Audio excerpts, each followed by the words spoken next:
Hi friend, माझ्या चॅनलमध्ये तुमचं स्वागत आहे। चला तर मग आज मी वांग भरलेला करणार आहे। अगदी टेस्टी, तुम्ही बोट चाटत राहशीला अशा प्रकारे मी करणार आहे, अगदी साधं सोपं। चला तर मग आता शेंगदाण्यापासून सुरुवात करूया। चला आता मी तवा ठेवलेला आहे, शेंगदाणे भाजून घेत आहे। खोबरं त्याला पण त्याच्यातच भाजून घ्यायचं, म्हणजे चव छान लागते। त्याला चांगलं एक 3-4 मिनटं चांगलं तांबूस कलर येईपर्यंत छान भाजून घ्यायचं। हे बघा भाजून झालेलं आहे माझं शेंगदाणे आणि खोबरं। चला तर मग सांगा, कुणाला कुणाला वांग खायला, भरलेलं वांग कुणाला आवडते। मला तर खूप आवडते, आमच्या घरात सगळ्यांना आवडते। आम्ही आठवड्यातून 1-2 वेळा वांग भरलेलं आम्ही करतोयच। मग आता चला भाजून झालेलं आहे, मी आता खलबत्त्यावर चिचून घेते। मिक्सर तर आहेच घरात, खरं दगडाची चव हे वेगळीच असते, म्हणून मी दगडावरच चिचून घेते। हे बघा वांग घेतलेलं आहे, चांगले ताजी वांग स्वच्छ धुवून ठेवलेलं आहे मी ना।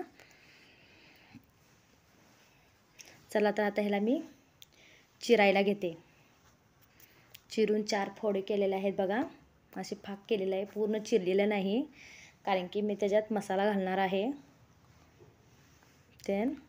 मग आता मी कोथिंबीर आणि कांदा चिरून घेतलेला आहे बघा, आणि माझं कूट आणि खोबरं ते पण चिचून झालेलं आहे। आता ह्यांना एकत्र करून घेणार मी। एकत्र करून मग त्याला चटणी, जरा हळद आणि जरा हे मीठ, चवीनुसार तुम्ही मीठ घालू शकताय, तुम्हाला जितकं लागते तेवढं। जिरं, थोडं हळद पण घालू शकताय ज्यांना लागते त्याने, वगैरे तुमच्या वेगळे मसाला असेल ते पण तुम्ही घालू शकताय। थोडं पाण्याचं थेंब घालायचं, म्हणजे त्याला एकजीव करून घ्यायचं आणि वांग्याला भरायला घ्यायचं।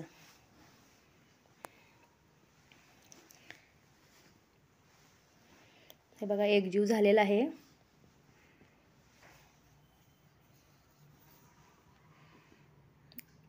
अगदी खमंग वास सुटलेला आहे बघा, आणि वांग्यात भरून झालेलं आहे बघा माझं, कसं मी भरून घेतलेलं आहे।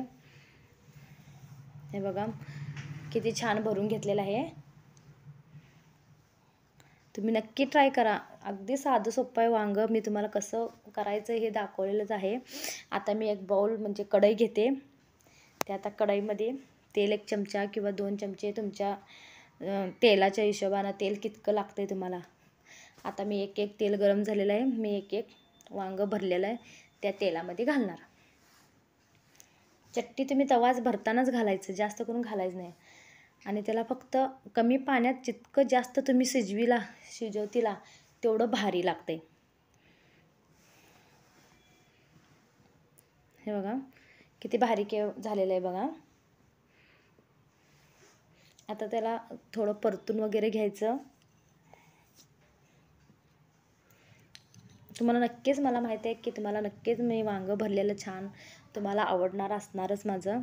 तुम्ही पण नक्की ट्राय करा, अगदी साधं सोपं वांग भरलेलं छान लागतंय, आणि भाकरीसोबत तो खूपच छान लागतंय।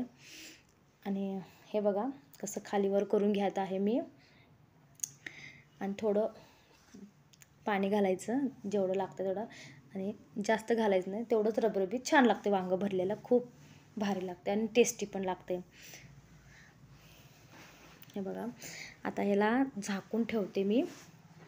आता 5 ते 10 मिनटं शिजवून बारीक गॅस करून हे केले ना, हे बघा शिजून झालेलं आहे। कसं भारी बघा, कसं कट वगैरे आलेलं आहे। तुम्हाला कसं माझं वांग भरलेलं लागलेलं आहे ते मला तुम्ही कमेंटमध्ये नक्की कळवू शकताय, आणि मग जास्तीत जास्त माझं व्हिडिओ बघत जावा। आणि मी साधं सोपंच व्हिडिओ टाकत असते। बघा वांग कसं भारी दिसायला लागलं आहे, आणि खूप टेस्टी झालेलं आहे, आणि घरचाच मसाला आहे, दुसरा मसाला मी वापरलेला नाही आहे। जे आपल्या घरात आहे तेच, जास्तीत जास्त मी खर्चात कोणालाच म्हणजे घालायला बघत नाही, आणि माझी खूप साधी सोपी व्हिडिओ असतात। तुम्ही जास्तीत जास्त शेअर करा, व्हिडिओ बघत जा, माझे चॅनलला लाईक आणि सबस्क्राईब करा। आणि हे बघा वांग भरलेलं झालेलं आहे, अगदी 15 मिनटात तुम्ही वांगं बनवू शकताय, रेडी होऊ शकते. तुम्ही ना माझ्या चॅनल लाईक आणि सबस्क्राईब करा. बाय.